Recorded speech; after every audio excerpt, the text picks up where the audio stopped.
राधे राधे। आप सभी को मेरा सादर प्रणाम।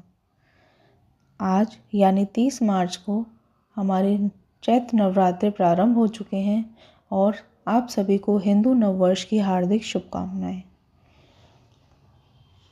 चैत्र नवरात्रि का पहला दिन माँ दुर्गा के शैलपुत्री स्वरूप को समर्पित है। इस दिन घट स्थापना और विधिवत पूजा अर्चन की जाती है। ऐसा करने से व्यक्ति को माँ शैलपुत्री की कृपा प्राप्त होती है। धार्मिक मान्यता के अनुसार इस दिन माँ शैलपुत्री की व्रत कथा पढ़ने तथा सुनने से व्यक्ति की सभी इच्छाएं पूर्ण होती हैं। माँ शैलपुत्री का स्वरूप बेहद सौम्य है। माँ बैल पर सवार हैं और उनके दाहिने हाथ में त्रिशूल और बाएं हाथ में कमल का फूल है। माँ शैलपुत्री को पर्वतराज हिमालय की पुत्री माना जाता है। मान्यता है कि माँ अपने भक्तों की सभी मनोकामनाएं पूर्ण करती हैं और साधक के मूलाधार चक्र को जागृत करने में मदद करती हैं। मूलाधार चक्र हमारे शरीर में ऊर्जा का केंद्र है जो हमें स्थिरता और सुरक्षा प्रदान करता है। इसके अलावा कहा जाता है कि माँ शैलपुत्री की पूजा में व्रत कथा पढ़ने और सुनने से भी सभी इच्छाएं पूर्ण होती हैं। आइए माँ शैलपुत्री की कथा सुनते हैं। पौराणिक कथा के अनुसार माँ शैलपुत्री राजा दक्ष प्रजापति की पुत्री थीं, जिनका नाम सती था। उनका विवाह भगवान शिव से हुआ था, लेकिन राजा दक्ष प्रजापति नहीं चाहते थे कि उनकी पुत्री का विवाह शिवजी से हो, जिसकी वजह से वह अपनी पुत्री सती और भगवान शिव से नाराज रहते थे।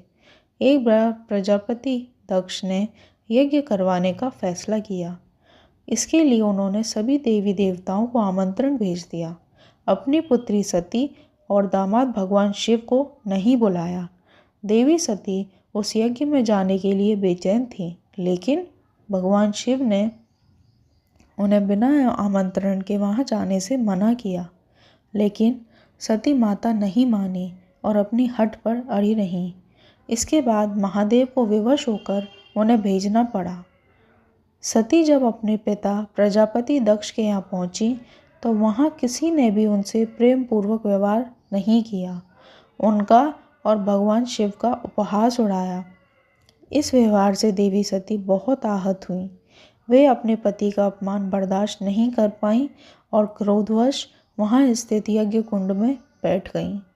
जब शिव जी को यह बात पता चली तो वे दुख और क्रोध की ज्वाला में जलते हुए वहाँ पहुँचे और यज्ञ को ध्वस्त कर दिए। कहा जाता है कि इसके बाद देवी सती ने ही हिमालय पुत्री पार्वती के रूप में जन्म लिया।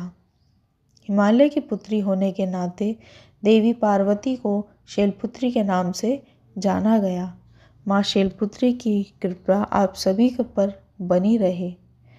या देवी सर्वभूतेषु माँ शैलपुत्री रूपेण संस्थिता नमस्तस्यै नमस्तस्यै नमस्तस्यै नमो नमः।